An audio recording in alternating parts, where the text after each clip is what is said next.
मध्य प्रदेश की बुधनी और विजयपुर विधानसभा सीट पर मतदान हो चुका है, जिसमें अब की बार वोटिंग का स्तर गिरा नजर आया। इस बार विजयपुर ज्यादा सुर्खियों में बना रहा, तो वहीं बुधनी में भी छुटपुट नजर आई। बुधनी विधानसभा सीट पर इस बार 77.32% मतदान हुआ, तो वहीं विजयपुर में 77.85% मतदान दर्ज किया गया। आपको बता दें कि इस बार दोनों विधानसभा सीटों पर मतदान का स्तर घटा नजर आया। हिंदू एकता की अलग जगाने के लिए बागेश्वर धाम के महंत पंडित धीरेन्द्र कृष्ण शास्त्री द्वारा बागेश्वर धाम से ओरछा तक 160 किलोमीटर पदयात्रा निकाली जाएगी। पदयात्रा को लेकर श्रद्धालुओं में जबरदस्त उत्साह का माहौल बना हुआ है। बागेश्वर धाम से लेकर ओरछा तक के रास्ते के गांवों के श्रद्धालु पंडित धीरेन्द्र कृष्ण शास्त्री का बेसब्री से इंतजार कर रहे हैं। आपको बता दें कि पंडित धीरेन्द्र कृष्ण शास्त्री द्वारा सनातन हिंदू एकता पदयात्रा निकाली जा रही है।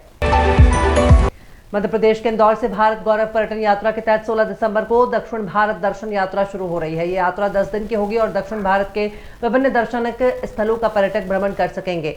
रेलवे की ओर से दी गई जानकारी के अनुसार तीर्थयात्रियों के लिए इंडियन रेलवे कैटरिंग और टूरिज्म कॉर्पोरेशन लिमिटेड द्वारा भारत गौरव पर्यटक ट्रेन का संचालन किया जा रहा है।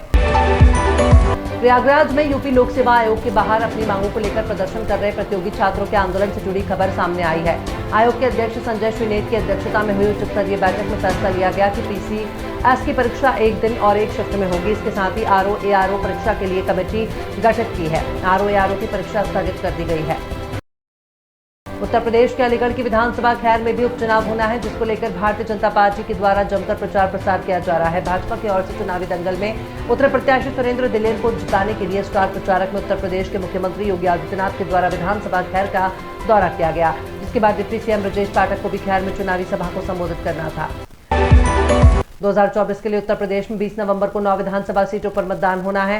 इससे पहले इलाहाबाद हाईकोर्ट के सीसामऊ सीट से विधायक रहे इरफान सोलंकी की याचिका पर फैसला सुना दिया है। इरफान सोलंकी की याचिका पर इलाहाबाद हाईकोर्ट की डिवीजन बेंच का फैसला आया है।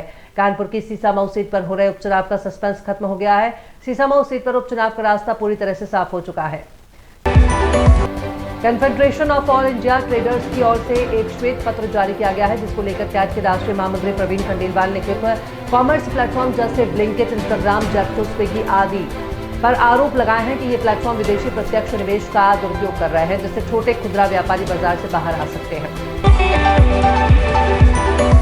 देश में सब्जियों के दाम सर्दियों में कम हो जाते हैं और आमतौर पर ऐसा हर साल होता है। इस साल नवंबर आधा बीत चुका है और गुलाबी सर्दियां अपना रंग दिखा रही हैं। ऐसे में सब्जियों के दाम की बात की जाए तो यह भी कुछ नरम होना शुरू हो चुके हैं और कुछ मौसमी सब्जियों के दाम बहुत नीचे आ भी रहे हैं। घरों में रोज से काम आने वाली रूटीन सब्जियों में से अगर प्याज के दाम देखें तो यह अभी भी ऊपरी लेवल पर है और इसके चलते आम लोगों को अभी भी जेब पर बोझ पड़ता महसूस हो रहा है।